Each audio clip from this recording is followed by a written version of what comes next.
Hello, I'm John Ryan.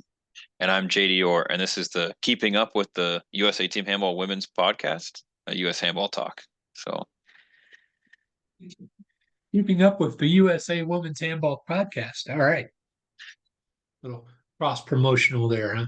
yeah, tried to, to touch on our reality TV series discussion we'll be having us trying to make a play on the Keeping Up with the Kardashians. So, not Oh, okay. saying that our women's team is the Kardashians, far, far from it. So, I hadn't even thought about that as a reality concept.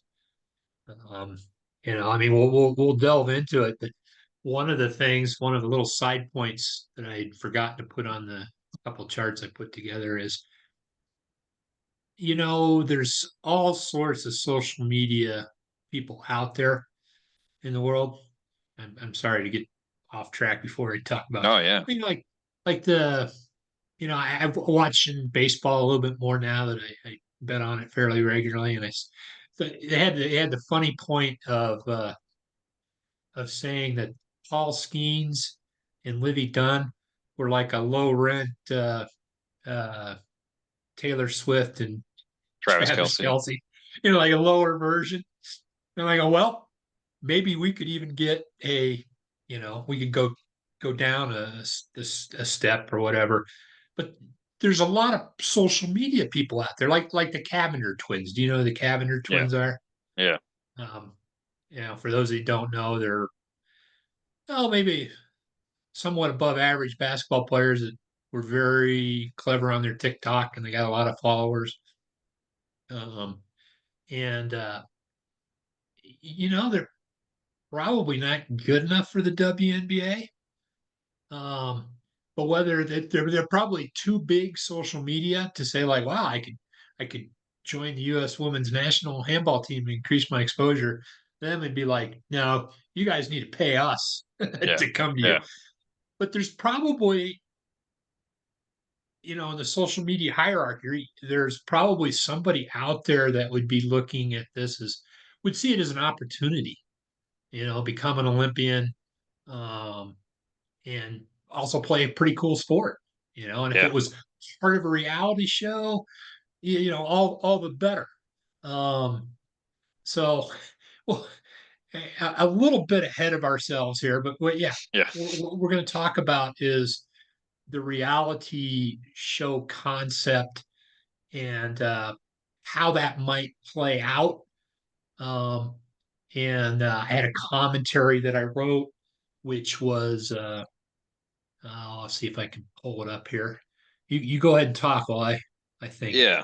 Yeah. I think, to the points you were making, there's a handful of people I know that are already in that kind of category where they're, I don't want to say fringe. I got introduced to the term micro influencer recently, to which I joked that, I might be a handball micro influencer. The fact that, the uninformed handball hour tags me in all of their tweets and makes me feel like I'm somewhat of an important figure in the handball community on a social media front. So, Yeah, um, a lot of people, sometimes ask, why are you so big into handball? And I guess, it's something I know a lot about, and yeah, I guess I have a little bit of influence. I don't like to over exaggerate, but a lot of people in the handball world know who I am.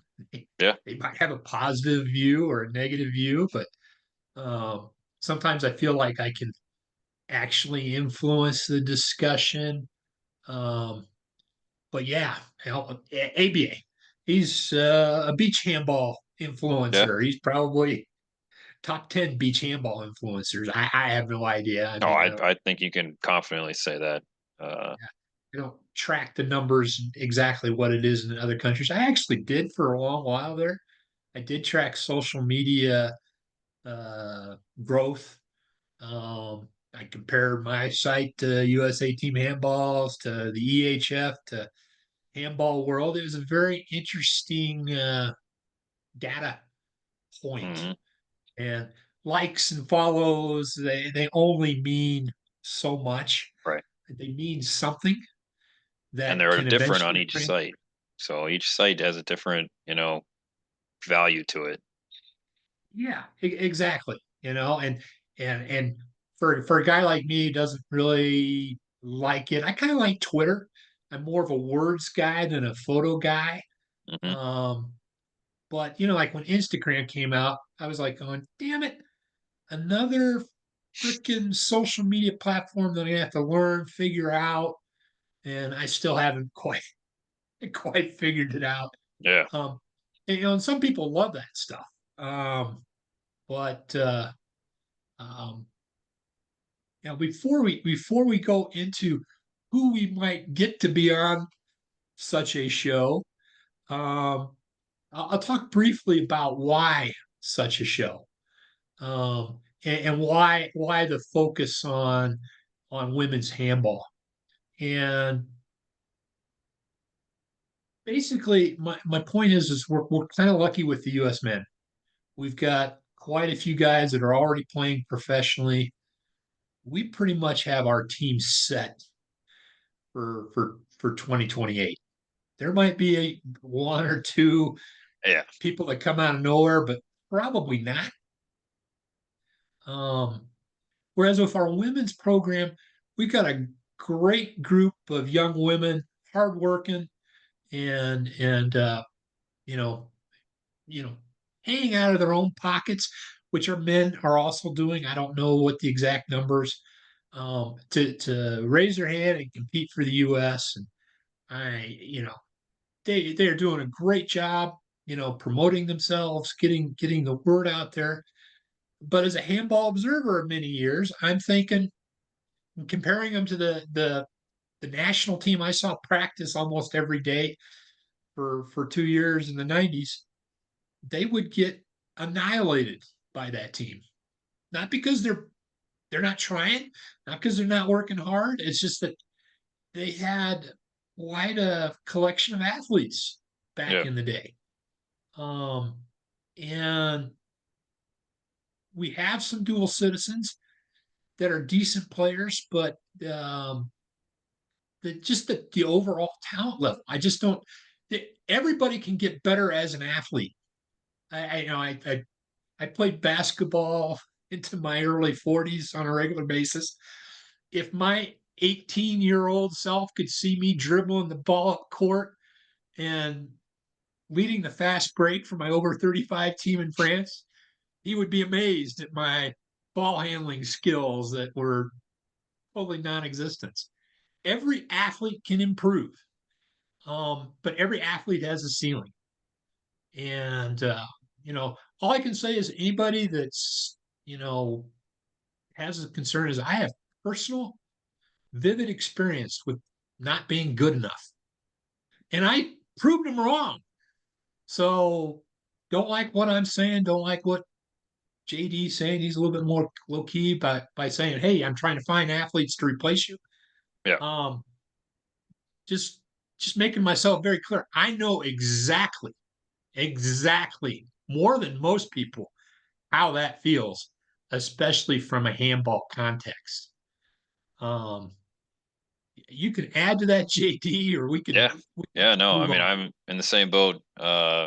Myself with my time with my very brief stint with the national team conversation as a junior national team player looking to make the senior team, and I see, three, younger goalies coming up that are all significantly better than me playing in Europe, and I was like, well, that's the end of my time here. But I think to the point being made is that we currently have I don't want to say it's a diversified pool of players, and Adina and Hendrick and the rest of the staff have been really going around trying to collect as much as possible. But um, a lot of the players are still fairly either new to the game, or you know I wouldn't say are undersized, but I think when you go up against some of the European powers, or even Brazil, it's it's not going to be even close as far as the height comparison. So I think finding a way to get, you know, either I don't know how you crack that code on the height disadvantage, but there are athletes out there that might be able to check both boxes, but we haven't stumbled upon them. So this is the team we have, and we're doing the best we can with what we got right now. So Yeah. Just a couple side points on that. Now we've talked about college, a little liberal arts college near where I grew up. They could have the best coaching in the world. They could do two a days, and they could stay in Grinnell College, go through. They don't have graduate programs anyway. Stay there 6, 7 years. They still aren't getting in a bus, rolling down I-80, and going to beat the Iowa Hawkeyes yeah, in basketball. It's just not going to happen. Not because those Grinnell Pioneer ladies aren't trying.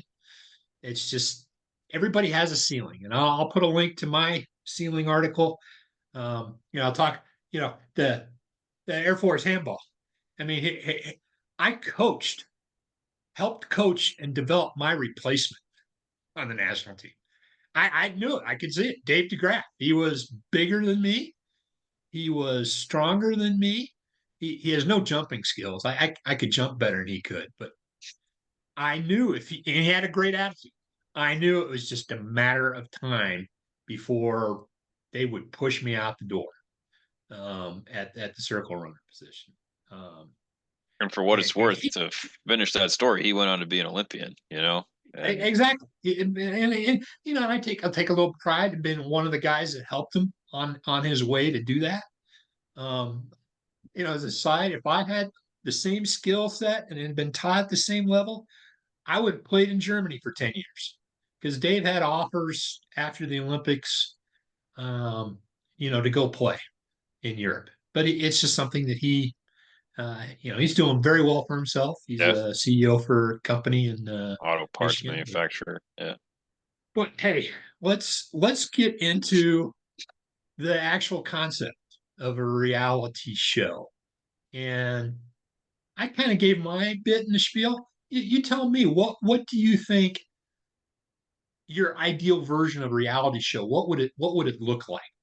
Yeah, I mean, obviously you have some great little pieces already on the screen here of some other shows, but I think looking at the road we have 4 years from LA 2028 starting in August here, or in July, excuse me. And I think, it would start with having some kind of training camp, meet your characters, meet the cast, and you'd have maybe every 6 months or a year, you'd bring in a new batch of people, and you'd kind of follow their journey both individually and as a team, so what they're doing, their day-to-day life, because so many of these people are not professional athletes, so it's working a day job, 9 to 5, eight to whatever, and then coming in and training, getting your body prepared. I don't know. I think that's what, the big selling point is, selling the story of the person, because like people have to, adapt or not adapt, but connect with these people that are on the show. And it's like, you watch these like Full Swing or Drive to Survive, like they're real people now. Like you Just real can you quick, can have you relate to them. watched many episodes of those genres? I only watched like one episode of Drive to Survive. I just didn't really get into it. Is it I something I've that I only watched Full Swing. I have not watched Drive to Survive. I don't have HBO, so I've not watched Hard Knocks. But Full Swing, like it's good background TV, I would say. Like it's golf. that's the PGA one? Yeah, yeah. It's I'm not like glued to it, but I'm doing the dishes. It's good background kind of. It's some interesting stories, like Joel Damon. He's a middle of the pack golfer, great guy, like 10 out of 10 story, like, and that's, I would never even known about him if I didn't watch that show. And like Lucas on your team, he Yeah, became Ferrari. he became a big Drive to Survive guy. He's actually fan of Formula One. I mean, His last name's Ferrari, so it was yeah, meant to happen. So, it's um, yeah, he's on Team Ferrari. If you weren't sure about that one. uh, well, that's a fairly I think I have the same basic premise. Um, yeah, I was really into Survivor when it first came out, the novelty of it. Yeah, I'll even do a short political diatribe. I watched the first couple seasons of it was The Apprentice. Oh, I thought that was, and God help me if any, if I you're magically fired. had reappeared, you know, from the future and said, "Hey guys, guess what? This is your future president." I'd be going like, No way. "No effing way on earth could that ever happen." Yeah, But here we back to are. the story at hand. There's all different genres. I think the Formula One that Netflix has been doing, Hmm. I think that has done a really good job of building the I'll tell you concept. the one that I think I have liked the most that again I don't have a ton of relation, but the Wreck-It Wrexham, the one with Rob Welcome to McElhaney and Wrexham. Welcome to Wrexham with I can't even think of his name. The famous guy. I remember Rob McElhaney, but not the more famous guy. Jeez Daredevil, right? Louise. Not Yeah. Daredevil, but No. Deadpool. Um, Deadpool. but yeah, so that's an entertaining show. Like I think they do a really good job, and the best part is the whole build up. The freaking team makes it. Like it does. You can't make this stuff up. Like Yeah, and you can see off to the left here on the screen. I've got some possibilities that we're going to go through. I had written down the Wrexham before, but yeah, Ryan yeah, Reynolds. Ryan Reynolds. Ryan Reynolds, right? Rob McElhenney or Yeah. whatever. Um, uh, that those are some guys if they wanted to do handball and show how to do it and Hmm. make it an Olympic sport. I think that's the pitch that you can make to these different entities Yeah. that have developed documentaries or could develop documentaries, maybe have shown a love of handball in the past.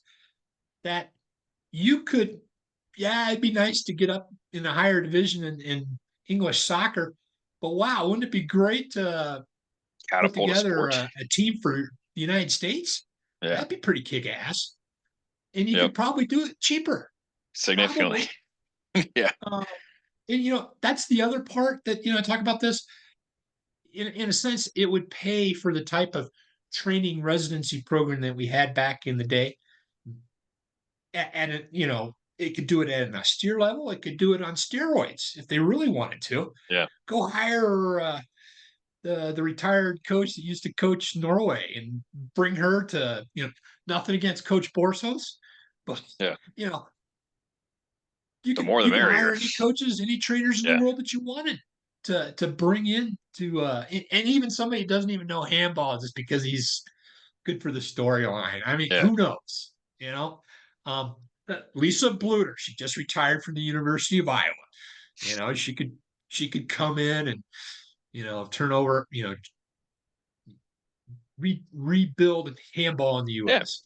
And, Um, and I think like my pitch that I make to people is like, everyone says like, oh, well, what about pickleball? Look at how pickleball's taken off. JD, where's handball at? I'm like, well, I'm not going to get too much detail on that, but it's the same kind of blow up potential, the ease of access, the opportunity, the difference between us and pickleball is, we're more of a professionally globalized sport. And I think that that's the point that needs to be made clear is that pickleball is a backyard recreational activity that has turned into a money making machine.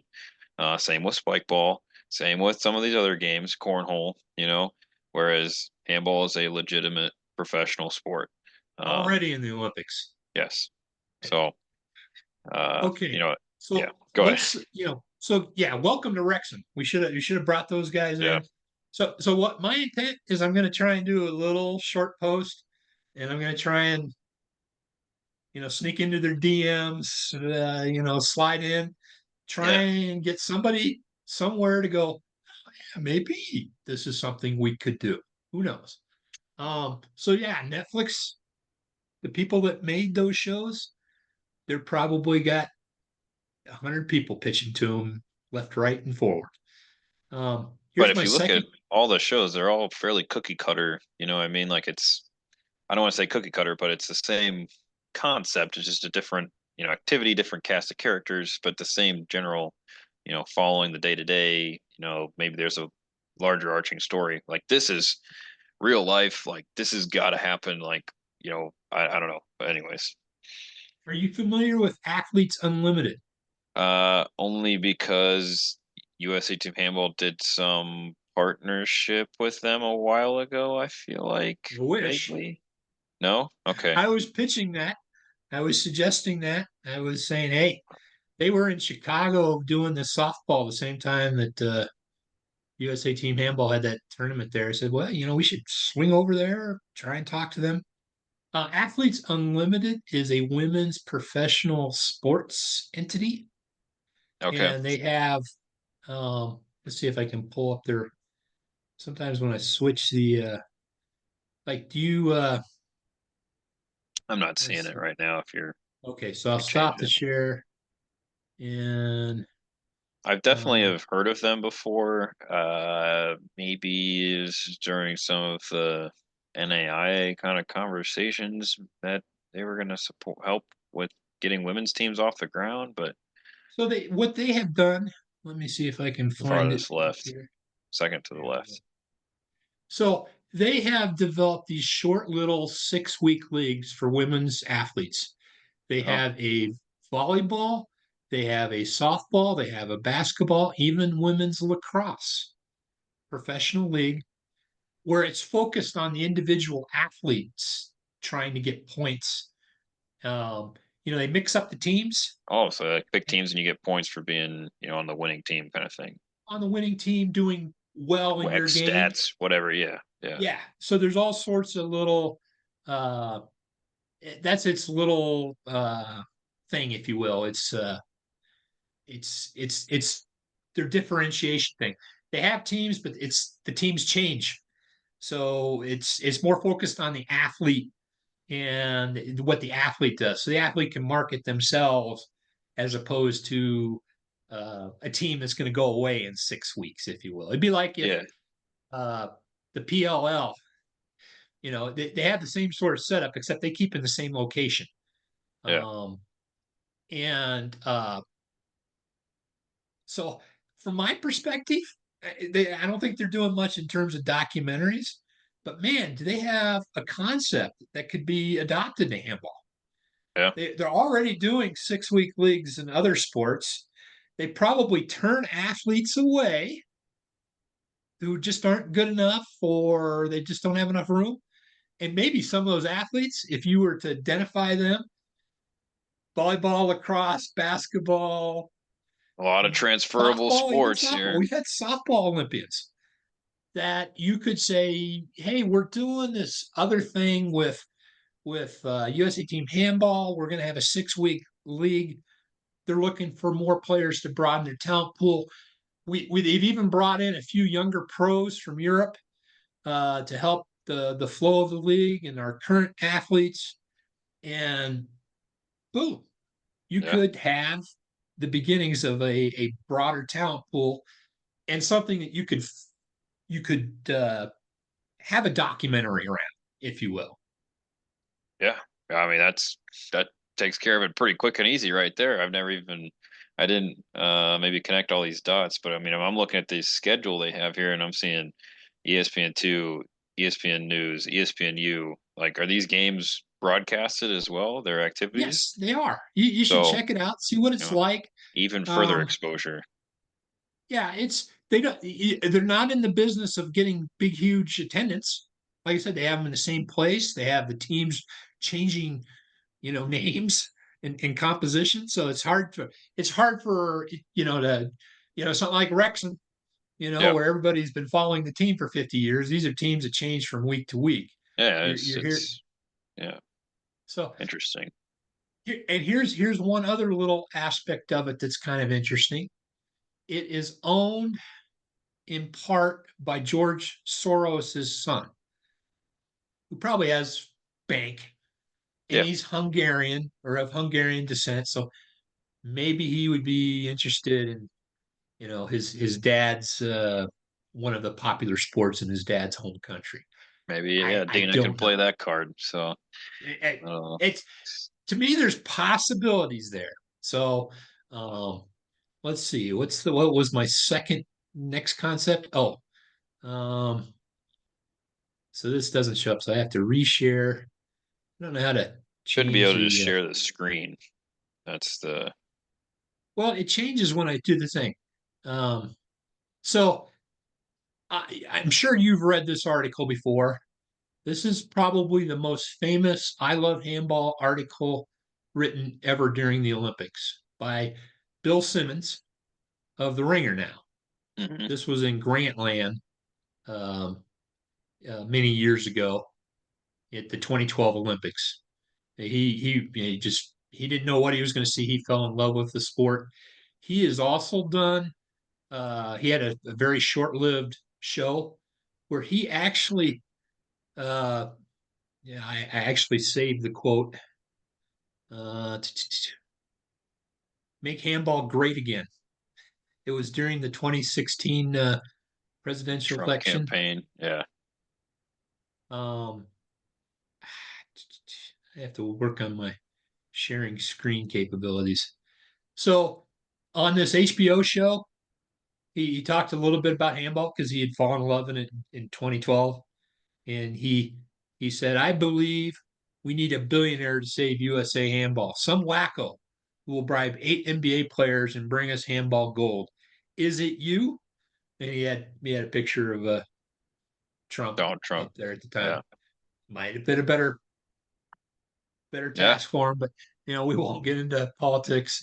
Yeah. Yeah. But but this is a guy that has professed a love for handball, and he now has his own network, his Yep. own capability.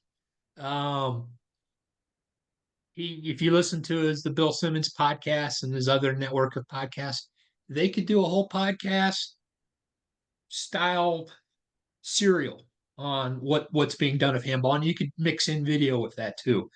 Um, you got to think he would at least listen to somebody because he loves Yeah. handball.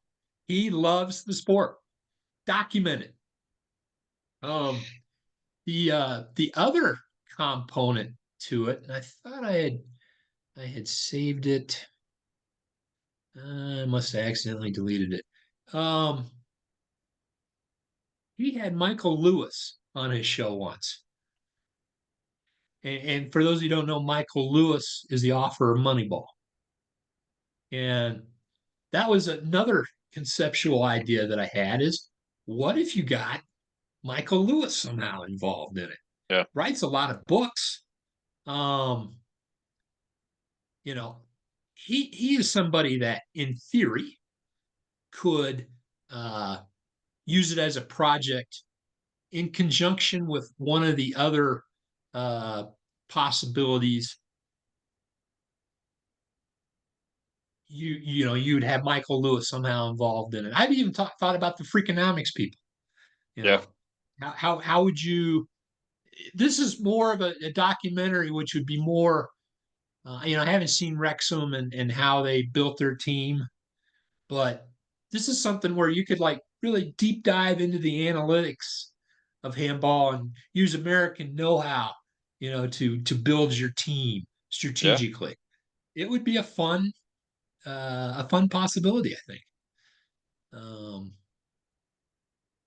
Yeah. I mean, there's a ton of options there, and I think I think we've had discussions with Neil Johnson, fan of handball as well, ESPN former ESPN employee, and NBA data analytics guy, and he is very upset with the lack of data within handball. So it's one of those things that there is a ton of opportunity if we went down that road to be cutting edge, not just here, but like globally with the sport. So right.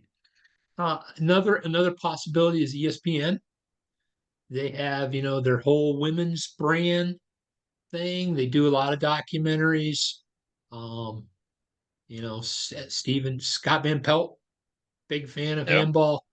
Um, you could see some sort of effort documentary. They could make it an extended 30 for 30 oh kind of yeah, thing. yeah, There's a possibility there.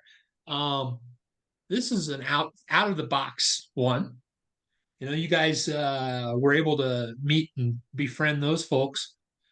I have two daughters, which also gives me yep, some weird vibe when I talk about women's handball, and I think, wow, my daughters are the Right in that same age. ages of Yeah. all those players. How would I feel if they were handball loving people like me and were playing? Yeah. Um, Yeah. but one thing they do know about sports is they hate Barstool, Yes. you And know, it's a because they're big problem. misogynist Yeah. assholes. What better way for Barstool to reinvent themselves just a little bit? Don't Yeah. want to Yeah. change your vibe too much, but to say, you know what? We are going to, I'll use Barstool, take over handball. Yeah. And we're going to put our Barstool knowledge to work. And we're going to turn this sport around by making the U.S. women great. Um, And they out of the can. I mean, box. they're all the people you've mentioned are all at that level of saying go now and it takes off, you know? And it wouldn't be that expensive from a No. big picture standpoint. It'd be a lot of money, more money than we could, you know, for all I know, one episode would cost more than our current budget. If they were Yeah. doing a full up super production, probably more like half our budget. You know, I'm not sure what TV production costs, and obviously there's different levels that you can do. Um, but we've got 7 minutes left. Yeah. Why don't I pull up the stuff that you sent me? You can talk a little bit about it while I find it. Yeah. Yeah. So, just a little teaser here, going into this weekend, you know, big weekend in handball. You might be thinking, oh, there's some big tournament in Germany. No, there's a bigger tournament in Las Vegas, Nevada. The US Handball Union Nationals will be taking place this Thursday to Sunday. At the same time, obviously, we'll have the Final Four in Cologne for the EHF Champions League. Um, but should be a good showing in Vegas. Will be all the games we played in the Westgate Casino. So, living right down the movie star kind of lifestyle with dodgeball, with the final match being in the casino there. Globo Gym taking on Average Joe's. So we'll get to that eventually, I think. But just steps away from the casino floor. So a lot of entertaining times to be had. Um, but we got the schedule here. You'll see there's two teams coming from Norway. They'll be playing at the elite level. Both Two are teams. kind of This is just exactly what U.S. handball needs. yeah. More Norwegians More playing in a national Norwegian power. championship. Yes, yes. As if they weren't enough with Cal Eagles, we'll just run the show here with the next tournament. So, whole new batch of them. So it'll be a pretty tough. I think I don't know anything really about either of the teams. I know Is they're Nyack third going to be leagues. full strength? Looking at their roster, pretty close to full strength. I think they'll have a pretty good squad. Cal Heat is not at their full strength. They're not bringing everybody. Kind of a mixed bag team there. But Chicago's bringing everybody. Chicago should have a strong team. Um, so we'll see how Wow. Chicago does. I haven't checked out the Norway rosters yet, but we could see a Norseman Yeah, Klebu with Dretslag final yeah. matching I up think there. I We'll think see. that's Mike would like to avoid an all Norway final. So I don't know. You'll have to look at the schedule to see how he doctored it up to make sure that doesn't happen. Um, but um, but yeah, so it should be entertaining matches on that front. Who Uh, is uh who is Maccabi Los Angeles? good question. They have not filled in their rosters, and I don't really know. So we'll see when they get here. They have this thing called the Maccabi. And I apologize for Max Littman if I'm pronouncing Yes, Maccabi wrong. But that's Maccabi like is they what have a I've been Maccabi told. games where the Jewish teams, maybe it's Yep. uh, an all Jewish team that's going to represent the USA if they put handball in So there. I'll give you a hint on that real quick because I don't know anything about this Maccabi team, but the Maccabia games will be in Israel next summer. And we've joked, obviously, Max and I, for a long time about putting together a team for that. And now that we have a pretty, I'd say, strong Jewish population at the college handball ranks, as well as some of our Israeli dual citizens. Benjamin Liberty just won the Israeli championship, I think. Um, and not to, you got the superstar with the what used to be with Kelsa. Um, we'd have a pretty solid team, I would think. And so we've reached out to the USA Maccabi Games folks, and they're trying to put together handball as an official event for 2025. So we will be planning on Cool. sending a team to that. So that's Well, yeah, hey, dreams I become see too. reality. I see on the schedule too. It says a U.S. women training camp.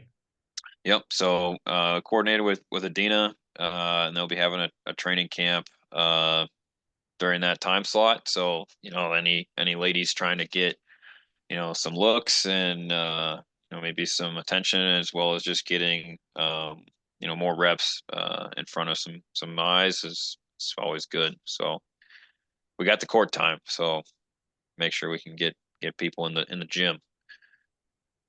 Well, cool. But Oh, here's all the teams. Let's see. yeah, Not slowly gonna be filling. less. Yeah, that's where there's nobody there yet. But yeah, if you look at the open division, looking at all nine of those teams, and there is, I don't think, a ton of separation from top to bottom. There will be some better teams and worse teams, but um, it's gonna be a tough sledding in the open division. But yeah, here's the Nyack roster. Um, Alden in goal. They got Hottie, Mike King, Staffa. So that's A solid uh, team. You guys got what, yeah. 4, 8, 10 players. So now let's take a look at the Cal Heat roster. Oh, Yeah, the not Calhoun so new yet. roster's not their standard bunch. There's a couple guys that are Okay. normally on the squad, a couple guys that are on the second team. So I'm in the group chat. I'm an emergency goalie for them. They were able to get their goalie. They originally had me as an option, and I was like, I can play on two teams. That's fine. And they're different divisions, and then they convinced their goalie to come. So now I'm just, and if he gets hurt, I'll be close by. So It looks like an eclectic grouping of teams. The two Norwegian sides. Um, I'm looking at the D2 there. It should be.